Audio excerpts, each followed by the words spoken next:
Tiebreaker শুরুর আগে গোল হয়ে দাঁড়িয়ে পুরো দলের মহান রবের কাছে প্রার্থনা জুড়েছেন। শেষ শুটে সাইবেরি যখন নিতে যাচ্ছেন তখনও মহান রবের আশ্রয় নিলেন। এরপর একটা শুট, মরক্কোর জয় নিশ্চিত। সেজদায় লুটিয়ে ওই রবের প্রতি শুকরিয়া। তাতেই টুর্নামেন্ট থেকে হট ফেভারিট নেদারল্যান্ডসের বিদায়। এবার কি বিশ্বাস হয় না মুসলিম বিশ্বের প্রথম দল হিসেবে এই মরক্কো ফাইনালে যেতে পারে? যদিও ট্রাইবেকার শুট আউটে চলেছে চরম নাটকীয়তা, উত্থান আর পতন দেখেছে মরক্কো দল। ডাচদের প্রথম শুটে গোল, মরক্কোর মিস। গোলবারে ইয়াসিন বুনো নামের দেওয়াল ঢাল হয়ে দাঁড়ালেন তখন, যদিও নেদারল্যান্ডসের দ্বিতীয় শুটে ক্রসবারে মেরেছে, ম্যাচ সমতায় এসেছে।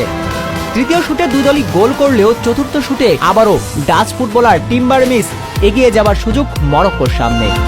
কিন্তু ক্যাপ্টেন হাকিমি হতাশায় ভাসালেন মরক্কোর সমর্থকদের, বারে মেরে স্বপ্ন যেন ভাঙতেই বসলেন। ঠিক তখনই ইয়াসিন বুনোর মাস্টার ক্লাস। সামারভিল যখন পঞ্চম শুটটা নিতে আসছেন তখনই গোলবারে দাঁড়িয়ে জাম্পিং শুরু করলেন ইয়াসিন বুনো, দ্বিধায় ফেললেন শুটারকে। সামারভিল নিশানা হারিয়ে ফেললেন। তাতেই বুনো শেষ পর্যন্ত সামারভিলের পায়ের দিকে নজর রেখে এক হাতে মাস্টার ক্লাস সেভ। সমীকরণটা তখন সহজ, শেষ শুটে গোল, মরক্কোর জয় নিশ্চিত।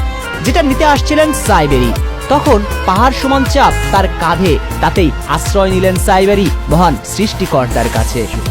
এরপর নিশানাবাজি, জয়ের আনন্দে উচ্ছ্বাসিত আফ্রিকার প্রতিনিধিরা। তবে বিজয় আনন্দ করলেও পুরো দল সেজদায় লুটিয়ে পড়ে মহান রবের উপর শুকরিয়া আদায় করতেও ভুল করেননি। বিদায় হট ফেভারিট নেদারল্যান্ডসের। তাই তো বলা, যারা ডাচদের হারিয়ে দিল তারা কি এখন বিশ্বকাপ ফাইনালের স্বপ্ন দেখতে পারে না?